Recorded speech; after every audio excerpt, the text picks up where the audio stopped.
প্রিয় ভিউয়ার্স, আসসালামু আলাইকুম। আমরা আজকে এখন প্যানিক অ্যাটাকের আগে সিমটমস গুলা জেনেছি, বুঝেছি কি কারণে হতে পারে সেটাও বুঝেছি, এবং কিছুটা লেভেলের প্যানিক অ্যাটাক এবং হার্ট অ্যাটাকের তফাৎটা বুঝেছি। আসুন আমরা আজকে কিভাবে প্যানিক অ্যাটাক থেকে নিজেরা মুক্ত হতে পারি সেই ব্যাপারে মনোযোগী হই বা সেই ব্যাপারে একটু জানি। প্রথমত, আমাদের লক্ষণগুলা কি কি এটার প্রতি একটু মনোযোগী হওয়া প্রয়োজন। এই যে শ্বাস বন্ধ হয়ে যাওয়া, বুক ধড়ফড় করা, হার্টবিট বেড়ে যাওয়া সহ ঘাম হওয়া, মাথা ব্যথা হওয়া, এই ধরনের যে সিমটমস গুলো রয়েছে আমাদের এই জায়গাগুলোর ক্ষেত্রে আপনি খেয়াল করে দেখবেন প্রায় কমনলি সবারই শ্বাস প্রশ্বাসের জনিত একটি সমস্যা প্রায় অধিকাংশ ক্ষেত্রে আমরা দেখতে পাই। এই ক্ষেত্রগুলোতে যেটা হয়, প্যানিক অ্যাটাক হলে বা যাদের প্যানিক অ্যাটাকের সমস্যা রয়েছে তাদের সারা দিনে যে পরিমাণে অক্সিজেন গ্রহণ করার কথা এবং কার্বন ডাইঅক্সাইড ছাড়ার কথা, সেখানে একটা ইমব্যালেন্স তৈরি হয়। আমরা চাইলে এই ইমব্যালেন্সটাকে ব্যালেন্স করতে পারি বাসায় কিছু নিয়মিত প্র্যাকটিসের মাধ্যমে। যেমন আমরা শ্বাস প্রশ্বাসের ব্যায়াম করতে পারি রেগুলার। যদি আমরা শ্বাস প্রশ্বাসের ব্যায়াম নিয়মিত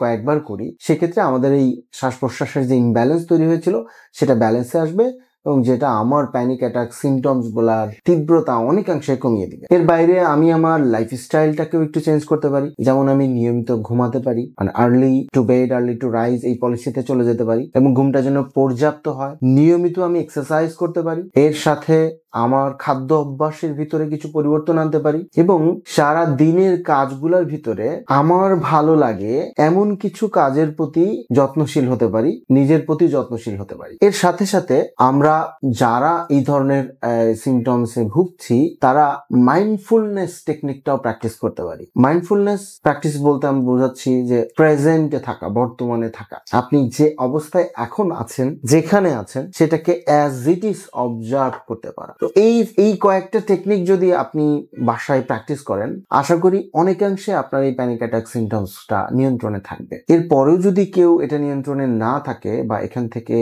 মুক্তি হচ্ছে না, আপনি কষ্ট পেয়ে যাচ্ছেন, তাহলে অপেক্ষা না করে দ্রুত আপনি একজন মনোরোগ বিশেষজ্ঞের কাছে শরণাপন্ন হন এবং তার পরামর্শে চিকিৎসা গ্রহণ করুন। নিশ্চয়ই আপনি এই প্যানিক অ্যাটাকের সমস্যা থেকে সুস্থতার দিকে চলে যাবেন ইনশাআল্লাহ। আসসালামু আলাইকুম।